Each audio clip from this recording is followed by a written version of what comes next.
예, 안녕하십니까. 오늘부터 우리는 조선 후기 사회를 이제 학습을 할 텐데요. 조선은 전기와 후기를 나누는 기준이 양란입니다. 그죠? 외란과 호란을 기준으로 사회의 성격이 크게 바뀌게 되는데요. 조선 후기는 우리가 근대 사회라고 보통 얘기를 합니다. 그런데 완벽한 근대 사회가 아니라 근대 사회를 향해 나아가는, 그쪽을 향해 지향하는 것이고요. 그렇기 때문에 근대 사회의 움직임이 막 시작했다라고 해서 근대 사회의 태동기라고 부릅니다. 조선 전기를 근대 사회, 조선 후기는 근대가 아닌 근대 사회의 태동기. 자, 이렇게 우리가 규정을 하게 되는데요. 그러면 도대체 근대 사회는 뭐냐? 근대 사회라고 하는 것은 일반적으로 정치적인 측면에서는 대부분의 이 국가 구성원들이 정치에 참여할 수 있는 바로 보통선거가 확립됨으로써 민주주의 체제를 갖췄을 때, 자, 다시 말씀드리면 보통선거를 통해서 보다 많은 다수에 의한 정치가 이루어지는 것이 바로 근대 정치라고 볼 수 있고요. 그다음에 경제적인 측면에서는 바로 자본주의 사회죠. 서양 같은 경우는 시민 산업혁명 이유가 될 것이고요. 이런 자본주의 체제를 갖췄을 때 이걸 근대 경제라고 볼 수가 있고, 그다음에 사회적인 측면에서는 이런 어떤 엄격한 신분제가 사라짐으로써 평등을 지향하는 사회 또는 평등 사회를 우리가 근대 사회라고 볼 수가 있습니다. 마지막으로 사상과 문화적인 측면에서 봤을 때는요, 어떤 이성과 합리를 추구하는 사회, 그리고 문화적으로는 서민과 어떤 대중들에 의해서 서민 문화와 대중 문화가 발전하는 사회. 자, 이러한 사회를 우리가 근대 사회로 규정하게 되는데, 자, 어떻습니까? 조선 후기가 보통선거가 확립된 민주주의 사회는 아니죠. 그럼 자본주의 사회냐? 예, 완벽하진 않지만 조선 후기는 자본주의 체제의 성향을 갖고 있습니다. 그래서 이것을 외부의 영향이 아닌 우리 스스로 자본주의 체제를 갖추고 있었다라고 하는 것을 말할 때 우리가 자본주의 맹아론이라고 하죠. 뭐 예를 든다면 조선 후기의 화폐 경제가 발달해야 되고 상품화폐 경제가 등장하게 되고요. 그리고 상업과 수공업, 광업에서는 분업의 형태를 띠게 되고, 또 상인 자본이 수공업을 지배하는 선대제라는 어떤 방식이 출현하게 되는데, 이러한 것을 놓고 봤을 때 조선 후기 사회는 완벽하진 않지만 자본주의 체제의 어떤 성향을 갖고 있었다, 이렇게 말씀드릴 수 있습니다. 또 사회적으로도 신분제가 폐지되진 않았지만 양란 이후에 신분제가 크게 동요하면서 평민들이, 양인들이 양반측으로 많이 흡수가 되고 노비들의 경우에도 평민으로 신분을 상승하는 경우가 대단히 많았죠. 한마디로 신분 간의 이동이 폐쇄적이지 않고 기존의 사회보다는 신분 간의 계층 이동이 좀 더 자유로워진 거죠. 그러한 측면에서 평등을 지향하고 있었다라고 볼 수가 있고요. 또 사상적인 측면에서도 실학이라고 하는 것이 등장하면서 교조화된 성리학을 비판하기 시작하고요. 또 양명학이 등장하게 되고, 자, 이렇게 학문의 어떤 다양성이 등장한다는 것이죠. 그리고 바로 서민 문화, 판소리라든가 한글 소설, 사설 시조, 민화 같은 이런 서민 문화의 발달 또한 바로 조선 후기가 근대 사회의 움직임이 나타나고 있었다라는 어떤 증거가 될 수 있겠습니다. 자, 그러한 측면에서 농민들은 불평등한 사회 구조 속에서 착취의 대상, 수탈의 대상이었는데, 이제 농민들은 조선 후기 사회에서는 이러한 사회가 뭔가 문제가 있구나, 이것은 뭔가 불평등하구나 라는 걸 스스로 깨닫기 시작하죠. 바로 우리가 그것을 농민의 각성이다, 이렇게 볼 수가 있겠는데요. 물론 서양의 시민 계급들은 이러한 불평등한 사회 구조를 자각하고 결국 시민혁명을 통해서 시민사회를 만들어냈지만 조선의 농민들은 그 수준에까지는 이르지 못했습니다. 그게 좀 한계죠. 그래서 피지배층인 농민들이 아직 완전한 시민적 성격을 갖추지 못했지만 양란을 겪으면서 이들은 이 사회의 구조적인 모순을 깨닫게 됐고, 그것에 대한 어떤 개선, 개혁을 요구하는 그러한 세력으로 등장했다는 것이죠. 바로 그러한 요구가 가장 적극적으로 표출된 것이 바로 밀란이라고 볼 수 있겠습니다. 농민 봉기에 해당되는 것이죠. 자, 그럼 조선 후기의 농민들은 어떠한 상황이었느냐? 일단 농민들을 계층을 좀 나눠 봤을 때요, 농민의 구성은 아주 극히 일부는 신분상으로 농민일 뿐이지 사실 대단히 꽤 넓은 토지를 소유한 중소지주로서의 어떤 농민도 존재했을 것이다. 하지만 이들은 극소수에 불과했다는 것이고요. 특히 이들 같은 경우는 조선 후기에 발달한 농업 기술을 바탕으로 해서 크게 성장하게 됩니다. 뭐 예를 든다면 국가에서 금지해 왔던 이양법이 조선 후기에 발달하게 됐었죠. 이 이양법은 이모작과 그리고 노동력의 절감을 통해서 1인당 경작지를 넓혀주는 광작을 가능하게 했는데요. 이러한 새로운 농업 기술을 습득하게 된 일부 농민들은 바로 대규모의 농지를 통해서 기업형 농경을 하게 되는데 그들을 바로 서민지주라고 부르게 됩니다. 또한 자영농들. 자, 그런데 조선 초만 하더라도 과전법 체제에서는요. 농민들에게 뭘 부여했습니까? 바로 영구 경작권을 보장해줬죠. 그래서 대부분이 자영농이라고 볼 수가 있었는데 16세기 명종 때 수족권지를 분급하는 제도가 폐지됐죠. 그 직전법이 폐지되면서 지주전호제가 발달하게 됩니다. 자, 한마디로 양반들의 토지 확대로 인해서 대부분의 자영농이 몰락하고 소작농으로 전락했던 것이죠. 그래서 조선 후기는 대부분이 소작농입니다. 바로 이 소작농들은 양반 지주의 토지를 빌려서 농사짓고 그중에 절반을 소작료로 내야 되는, 지대로 내야 되는 바로 병작 반수 방식으로 경작을 하는 바로 전호, 소작농으로 전락을 했던 것이죠. 자, 이렇게 농민들의 삶이 팍팍해지고 이러한 수탈이 강화돼서 농민들이 몰락하기 시작하자 당연히 농민들은 농촌에서 희망이 없습니다. 농촌을 떠나겠죠. 이탈할 겁니다. 그럼 농민들이 여기저기 떠돌아다니는 유랑민이 되고 그중에 일부는 산속에 들어가서 화적이 되거나 아니면 산에 나무를 베고 화전밭을 일궈서 화전민이 되거나 자 이렇게 농민들의 유망이 늘어나게 되겠죠. 그럼 국가 입장에서는 농민들이 정착하지 못하고 유망을 하게 되면은 안정적으로 조세를 확보할 수가 없습니다. 따라서 국가는 이런 농민의 이탈, 농촌의 이탈과 유망을 막기 위해서 호패법이라든가 오가작통법을 통해서 농민들을 통제해 나갔겠죠. 자, 이렇게 수탈은 심화되고 국가는 농민들의 요구사항을 들어주지도 않고 그렇다고 농민들이 쉽게 거주지를 떠날 수도 없는 이러한 상황 속에서 당연히 농민들은 저항을 할 거예요. 그죠? 자, 농민들의 각성과 저항. 자, 이들은 당연히 왜 농민들이 이러한 사회에 불만을 갖게 됐을까? 금방 말씀드린 것처럼 이런 지배체제의 모순이 조선 후기에는 표출이 된 것이죠. 바로 관료의 기강이 문란해지면서 특히 세도 정치에 아주 심각했죠. 한마디로 매관 매직에 따른 탐관 오리들이 크게 증가한 겁니다. 이런 탐관 오리들에 의해서 법정 세금 그 이상의 세금을 뜯기게 되는 거죠. 우리가 이걸 삼정의 문란이라고 했고요. 자, 이러한 삼정의 문란과 같은 수치제의 문란이 농촌을 붕괴시킨 겁니다. 그럼 정부는 이것을 원래 바라만 보진 않았어요. 여러 가지 대책을 세웁니다. 예를 들어서 통치 질서와 수치 체제를 이제 개혁하게 되는데 물론 통치 질서의 개혁은 실패합니다. 예를 들어서 영조와 정조 시기의 어떤 탕평책이라든가 이러한 것들이 바로 분당 정치를 일시적인 어떤 왕권의 기반을 두고 어떤 분당 정치를 좀 억제하고 억압함으로써 어떤 민생을 안정시키고자 하는 것 이러한 것들 결국 실패했죠. 또 수치체제의 개혁, 대동법이라든가 균역법 그리고 이 대동법이 공납의 제도를 이제 시정하는 것이고요.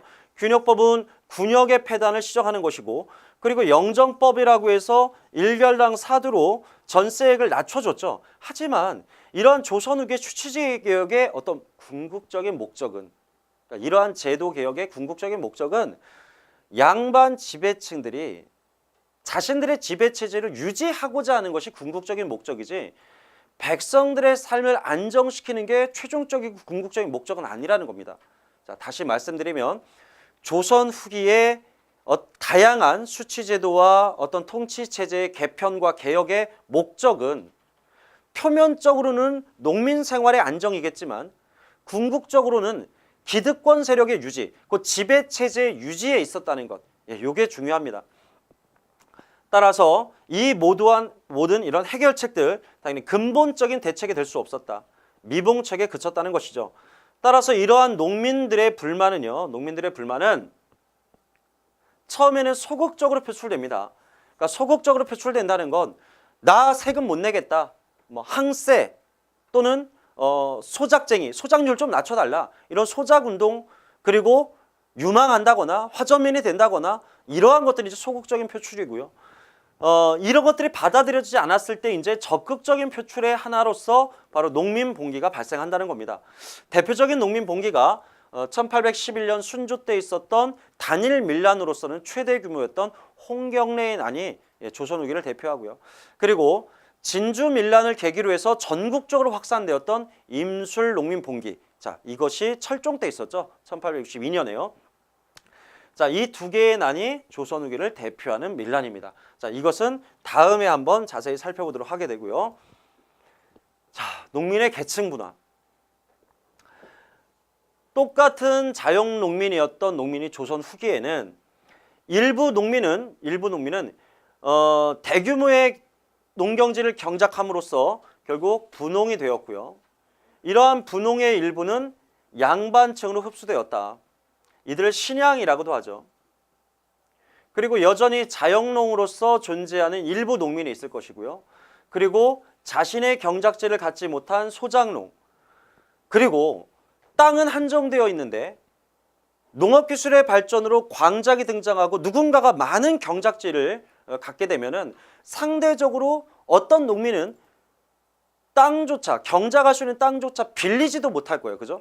자, 이러한 농민들은 결국 농촌에서 버티기 힘들겠죠. 농촌에서 버티기 힘든 사람들 중에 일부는 도시로 갑니다. 도시에 가서 빈민이 되죠. 예, 그래서 도시에 가서 할 수 있는 일이라고는 시전에 가서 물건을 떼다가 다시 되파는 이런 소규모의 어떤 난전상인들, 이런 걸 중도화라고 합니다. 그러니까 이런 도시 빈민이 생길 수 있고, 또 하나는 임노동자, 가장 대표적인 게 임노동자죠. 가진 것이라고는 자신의 노동력밖에 없기 때문에 농촌 같은 경우는 뭐 몇 개월 또는 1년 단위로 계약을 맺고 농사를 지은 다음에 품삯을 받는 사람들, 또는 도시에서는 여기저기 공역에 끌려다니면서 거기서 품삯을 받는 노동자들, 이런 임노동자들이 출현하게 된다는 것이죠. 또는 일부 몰락한 농민들은 광산촌으로 흘러들어가서 광부가 되기도 합니다. 그래서 홍경래의 난이 일어났을 때 많은 광부들이 참여했던 이유는 바로 광부들이 출신이 대부분 몰락한 농민들이었기 때문에 사회의 불만이 매우 많다는 것이죠. 자, 이렇게 분홍부터 임노동자까지 다양한 계층으로 농민이 분화되었다. 그러면 농민 계층 분화의 원인이 무엇이냐? 이렇게 물으면 자, 답이 뭘까요? 농민 계층 분화의 원인은 바로 조선 후기의 농업기술의 발전의 첫째, 농업기술의 발전에 있고요. 두 번째는 지배층의 수탈에 있는 것이죠. 예, 지배층의 수탈. 자, 다시 말씀드립니다. 농민 계층 분화의 원인은 근본적으로는 첫째가 농업기술의 발전에 있고, 두 번째는 사회 불평등한 구조에 따른 지배층들의 수탈에 있다. 예, 상대적으로 양반의 계층 분화, 예, 농민이 아니라 양반의 계층 분화의 원인은 바로 붕당 정치의 변질에 있습니다. 그러니까 지들끼리 관직을 둘러싸고 결국 양반 지배층들 간의 다툼 과정에서 권반도 있고 향반도 있고 몰락한 잔반도 등장하는 것이죠. 예, 그래서 양반의 계층보다는 붕당 정치에 있는 것이고, 농민의 계층보다는 농업기술의 발전에 있다. 자, 분홍줄 중에 이들은 공명첩을 사거나 족보를 매입함으로써 양반이 되기도 하는데요. 물론 납속책이라는 방식을 많이 사용하기도 하죠. 자, 이렇게 양반이 된 사람들을 우리가 신양이라고 아까 부른다고 했는데요. 이러한 신양들은 신분상 양반이 됐으니까 양반의 명단인 향안에 등재가 되겠죠. 향안에. 그럼 향안에 등재된 사람들은 뭘 할 수 있습니까? 바로 향회에 참석을 할 수가 있죠. 따라서 기존의 지방 양반들이었던 사족들을 구향이라고 한다면 신향과 구향들 간에 향회의 주도권을 놓고 싸움이 일어나게 돼요. 우리가 이런 것을 향전이라고 부르고요. 이러한 향전이 발생했을 때 지방의 수령들 또는 지방의 아전들, 곧 관권 세력들은 신향과 결탁을 합니다. 신향과. 그래서 대부분의 향촌 사회에서는 신향이 구향을 밀어내고 바로 향회를 장악하게 되는데, 그럼 이 향회는 그동안에는 수령을 견제하는, 수령을 견제하는 그런 역할을 해왔다면 조선 후기의 신향들이 향회를 장악하게 되면 어떻게 되겠습니까? 수령과 결탁해 있는 신향들은 수령이 하자는 대로 따라할 수밖에 없겠죠. 따라서 이 신향과 수령이 결탁한 조선 후기 사회에서는 관권, 곧 지방관의 권한이 강화됩니다. 관권이 강화된다. 이게 특징이죠. 자, 그럼 왜 이렇게 평민들은 갖은 수단을 가리지 않고 양반이 되고자 했을까? 첫째, 양반이 되면은 군역이 면제됩니다. 이 군역의 폐단이 조선 후기에 가장 농민들이 힘들게 했던 그런 사회 모순이었기 때문에 양반이 되고자 하는 첫째 이유가 바로 역에서 면제될 수 있다는 것. 두 번째는 양반이 되면 같은 양반이기 때문에 수탈의 대상에서 벗어날 수 있다. 자, 그리고 지방관 또는 아전과 결탁해서 자신들의 이익을 극대화할 수가 있겠죠. 이런 것들이 양반이 되고자 하는 어떤 이유라고 볼 수가 있고요. 자, 이렇게 분홍이 있는 반면에 몰락한 농민들 중에 일부가 바로 임노동자가 된다라고 했는데요. 일단 조선은 17세기 이후가 되면 부역제가 해이해집니다. 기본적으로 양인들의 역은 군역과 부역, 다른 말로 요역이 있을 수 있는데요. 사람들이 요역을, 부역을 기피하게 되죠. 그러자 국가에서는 어떤 공공사업을 할 때 뭐 성을 쌓는다거나 다리를 쌓을 때 그동안은 부역을 동원했지만 이제 부역을 동원하지 않고 바로 국가가 임노동자를 고용하는 경우가 발생을 합니다. 뭐 예를 든다면 국가의 사업에 백성들을 동원하고 백성들에게 그 일당을 지급하는, 한마디로 품삯을 지급하고 임노동자를 고용해서 국가의 국역사업을 했던 대표적인 예를 든다면 영조 때 청계천 준설 사업을 했습니다. 청계천 준설 사업, 청계천이 계속 범람을 해서 사회적인 문제가 됐기 때문에, 또 정조 때는 화성을 축조했죠. 경기도 수원에. 이런 화성 축조라든가 청계천 준설 사업에서 바로 백성들에게 일당을 지급하는 바로 임노동자를 고용한 적이 있습니다. 이것도 하나의 사례이기 때문에 기억해 두시면 좋겠습니다. 자, 이렇게 다시 말씀드리지만 분홍층 임노동자, 당연히 분홍층 임노동자를 고용하겠죠. 같은 농민이었지만 이제 처지가 완전히 달라졌어요. 계층이 분화된 것입니다. 자, 그리고 중간 계층의 성장. 자, 중간 계층. 자, 우리가 보통 조선의 중간 계층을 뭐라고 합니까? 중인이라고 하죠. 좁은 의미로서 중인, 그러면 우리가 기술관을 보통 얘기를 합니다. 기술관. 넓은 의미로 중인했을 때는 이러한 기술관들에 더해서 향리라든가 설이라든가 설이라든가 이러한 사람들을 우리가 중인이라고 하죠. 자, 이때 먼저 설 얘기부터 하겠습니다. 자, 설들은 서자와 얼자를 합한 말이죠.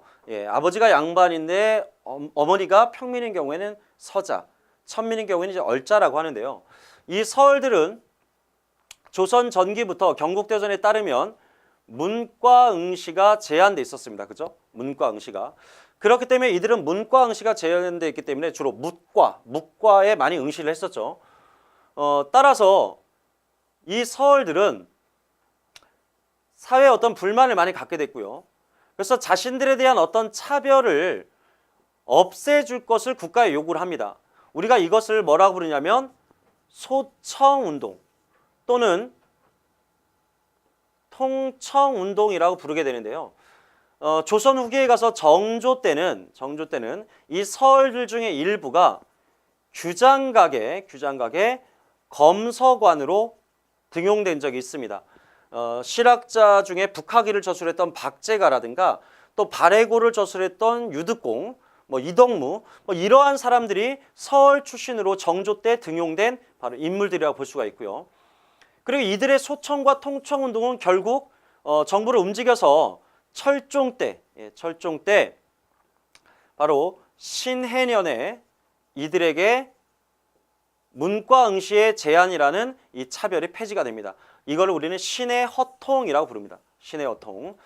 이런 서얼들의 허통에 대해서 서인들은 허용하는 분위기였지만 남인들은 신분 질서의 유지를 위해서 이러한 서얼 허통을 반대하는 그러한 입장이 있었습니다.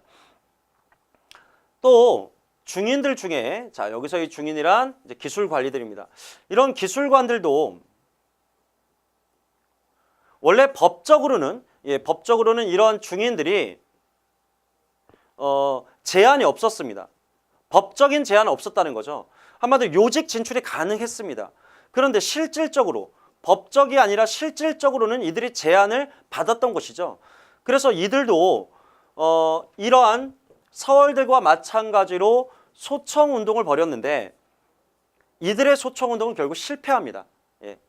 서얼들은 철종 때 성공했으나 중인들의 통청 소청운동은 실패한다. 하지만 이들은 아주 중요한 의미가 있습니다. 왜냐하면 이 중인들은 전문직에 종사하는 사람들이죠. 전문직에. 따라서 이들은 어느 정도의 재력을 갖추고 있고요. 특히 이들 중에 역관 같은 경우는 사신을 수행해서 외국에 갔다 온 경험들이 풍부하죠. 그렇다 보니까 외래 문화를 수용하는 데 있어서 대단히 선구적인 역할을 많이 합니다. 그래서 이 중인들의 외래 문화의 수용은 훗날 초기 개화 사상가라고 볼 수 있는 그 박규수와 같은 시기에 활동했던 오경석과 유홍기, 이 두 인물이 바로 중인 출신으로서 우리가 잘 알고 있는 뭐 김홍집이라든가 어윤중, 뭐 김옥균, 서재필 이러한 사람들을 양성한 바로 개화파들을 양성한 초기 개화 사상가들이 해당되는데 바로 중인들이었습니다. 그래서 외래문화 수용을 주도했던 어떤 선구적인 역할을 했던 사람들이 바로 중인이다. 그래서 중인들은 조선 후기의 문화 발전에 크게 기여하게 되죠. 뭐 나중에 살펴보겠지만 이 중인들이 시를 짓는 모임을 우리가 시사라고 하게 되고요. 그들은 그 풍요 속선이라든가 속대풍요라든가 자신들의 시문집을 또 만들기도 하죠. 그것을 위항문화라고도 부르기도 합니다.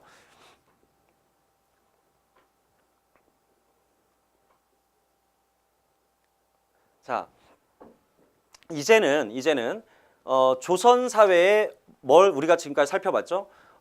조선 사회가 근대 사회로 어떻게 이행되고 있었는지 살펴봤습니다. 특히 농민들의 계층 분화와 또 지배층들의 어떤 수탈, 그리고 그 과정에서 농민들이 불만을 품고 그들이 각성한 후에 농민불기를 어떻게 일으켰는지에 대해서 전반적인 흐름을 살펴봤고요. 이제는 지금 이 단원부터는 구체적으로 어떻게 그게 나타났는지 좀 구체적으로 살펴보겠습니다. 자, 근대 사회에 대한 의미는 아까 초반에 말씀드렸습니다. 정치적으로는 민주정치가 구현되는 사회, 경제적으로는 자본주의 사회, 사회적으로는 신분제가 타파된 평등사회, 사상적으로는 이성과 합리주의를 추구하는 사회인데 조선은 어땠다고요? 자, 조선 후기는 정치적인 측면을 제외하고 경제, 사회, 사상 측면에서는 근대 사회를 향해 움직이고 있었다. 이게 바로 근대 사회의 태동기라고 조선 후기를 규정하게 된 이유였었죠. 자, 그 다음에 조선 후기의 근대 지향성에 대해서 이제 구체적으로 보시면은 자, 경제적인 측면에서 첫째, 농업 생산량이 급증했다. 자, 농업 생산의 급증의 원인이 뭐에 있습니까? 바로 기술의 발전에 있습니다. 이러한 기술의 발전이 생산량을 증가시켰고 그럼 이러한 잉여 생산은 당연히 판매가 되겠죠. 따라서 자연스럽게 상업이 발달하게 될 것이고요. 이 상업이 발달하는 과정에서 상품 작물도 재배가 되고 또 거래 과정에서는 화폐 사용이 증가하게 됩니다. 그죠? 또 이렇게 형성된 상업자본이 수공업자들을 고용해서 이들에게 어떤 인건비와 원료 대금을 지급하고 생산하는 선대제라는 어떤 방식도 출현하게 되겠죠. 자, 이렇게 전반적으로 농업기술의 발전이 생산량의 발전, 그리고 생산량의 발전은 상업의 또 수공업의 발전을 가져온다. 이런 상공의 발달이 화폐 경제를 발달시키게 되고요. 여기서 중요한 것은 바로 선대제라는 형태로 운영이 됐다는 겁니다. 자, 이 선대제 한마디로 간단히 말씀드리면 상업 자본에 의한 수공업 지배 현상입니다.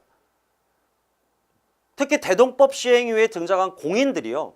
국가에 필요한 물품을 납품하기 위해서 수공업자들에게 일정한 대금을 미리 지급하고 물건을 주문 생산한 후에 이것을 다시 국가에 납품하는 형식이 발생했었는데, 자, 이렇게 상인이 수공업에게 주문 생산하는, 즉 수공업이 상업자본에 예속되어 있는 형태, 자, 이런 것을 선대제 방식이라고 할 수 있고, 이것이 바로 자본주의적 생산 방식이기 때문에 조선 후기가 자본주의를 향해 나아가고 있었다라는 자본주의 맹아론의 근거가 될 수 있다는 겁니다. 그 밖에 부역자가 폐지되고 임노동자가 출현했다거나 또 광업에서 특히 분업이 발생하죠. 투자자인, 광산의 소유자인 물주, 예, 그리고 광산을 경영하는 덕대, 예, 그리고 전문적으로 그 채굴의 어떤 총책임자인 혈주, 그 밑에 재분과 재련을 담당하는 광부들까지, 자, 이렇게 협업과 분업의 발생은 여러분들 잘 아시는 애덤 스미스가 강조했던 바로 자본주의의 어떤 전형적인 특징 중에 하나죠. 자, 또 독점적 도매상인 도고의 등장. 특히 도고는 대부분 공인 출신인 경우가 많죠. 허생전에 등장하는 허생. 예. 허생이 변부자한테 돈 만냥을 꾼 다음에 안성에서 과일을 매점 매석한다거나 제주도에 가서 말총을 매점 매석해서 독점적 판매를 하게 되죠. 물론 현대사회에서는 그게 불가능하죠. 법적으로 규제되니까. 자, 이렇게 조선 후기에 이러한 독점적 판매상인, 도매상인 도고가 등장을 했다라고 하는 것은 상인들 사이에서도 이미 계층이 분화되기 시작했다는 겁니다. 그죠? 그래서 시전에서 물건을 떼다 파는 이 중도화까지 해서 다양한 상인 계층의 등장. 자, 이것이 조선 후기의 자본주의적 지향점이라고 볼 수가 있겠고요. 자, 사회적인 측면에선 신분제가 폐지되진 않았어요. 하지만 평등을 향해 지향하고 있었다. 자, 신분의 변동. 자, 양반의 계층 분화. 자, 붕당 정치 때문이라고 했고요. 권반, 향반, 잔반. 자, 이렇게 분화가 됐죠. 그리고 같은 농민층의 분홍층, 농민층, 임노동자. 자, 이러한 계층 분화가 나타났고요. 자, 이 과정에서 활발한 신분이동이 나타납니다. 그래서 양인의 대부분이었던 이 농민이 있죠. 이 농민들 중에서 특히 분홍이 양반층으로 흡수되다 보니까 조선 후기에는 양반의 수가 비중이 크게 늘어납니다. 반면 평민의 수는, 양인의 수는 급감하게 되죠. 그래서 궁극적으로 국가에서는 이 양인의 수가 줄어들게 되자 국가의 재정이 위태롭게 되고, 이걸 해결하고자 순조 때는 미봉책으로 국가 소유의 노비인 공노비를 해방시켜서 양인의 수를 일시적으로 증가시키기도 합니다. 하지만 그 수가 불과 6만 명 정도밖에 되지 않았기 때문에 큰 효과는 없었겠죠.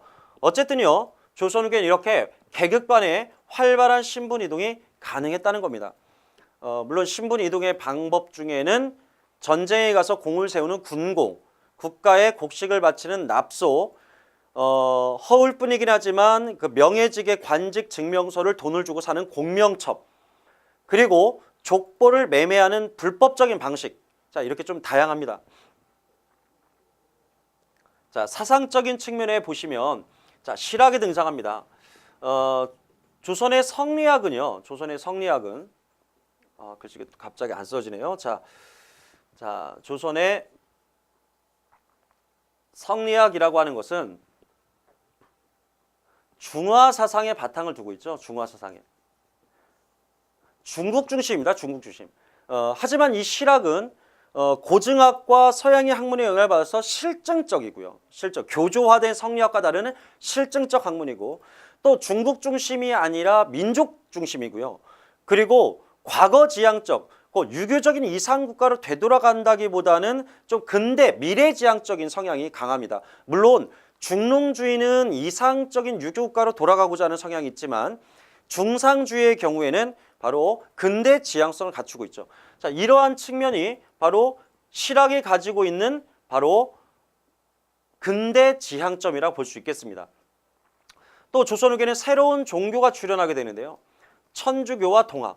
이 둘의 공통점이 뭡니까? 바로 인간평등 사상을 갖고 있다는 거죠. 이러한 부분이 결국 하층민들에게 영향을 미쳐서 조선 후기에는 삼남 지방인 충청, 전라, 경상도에는 이 동학 교도들이 폭발적으로 증가하게 됩니다. 또 부녀자라든가 일부 몰락한 양반들 중에서도 천주교 신자가 많이 나오게 되죠. 바로 이러한 것들이 평등을 지향하는 움직임이라고 볼 수가 있고요. 자, 이제 다만 정치적인 측면에서는 근대 지향점을 찾아볼 수가 없다는 겁니다.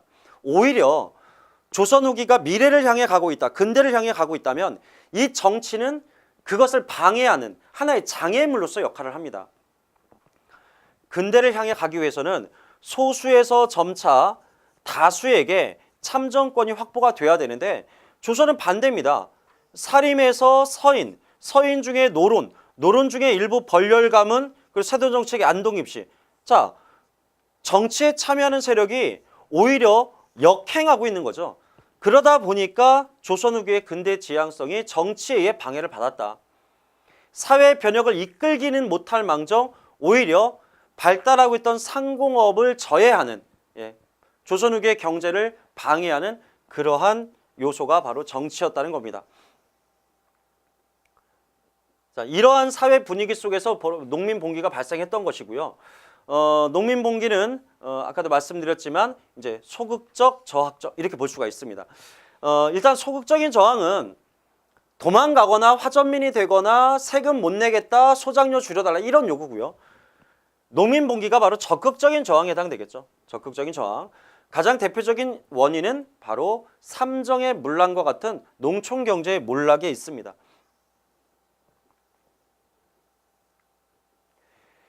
자, 이렇게 해서 조선의 근대 지향성에 대해서 간단히 살펴봤습니다. 이제 다음 시간에는요, 이러한 농민들의 어떤 각성과 요구사항에 맞서서 정부는 어떻게 대항을 했느냐. 그러니까 정부 입장에서는 두 가지 방식밖에 없죠. 이러한 농촌경제의 몰락과 자영농의 몰락은 결국 국가체제의 존립을 흔들 수가 있겠죠. 그래서 일단은 미봉책이나마 체제의 개혁과 수치제도의 개혁을 통해서 농촌경제를 안정시키고자 하는 노력을 하게 되고요. 그것이 큰 효과가 없게 되자 결국 정부는 오히려 백성들을 통제하는 정책을 더 강화하게 되죠. 왜냐? 그러한 어떤 개혁과 개선이 미봉책에 그쳤다는 근본적인 문제를 해결할 수 있는 방법이 아니었기 때문에 다음 시간에는 그 부분에 대해서 한번 같이 얘기해 보도록 하겠습니다. 수고하셨습니다.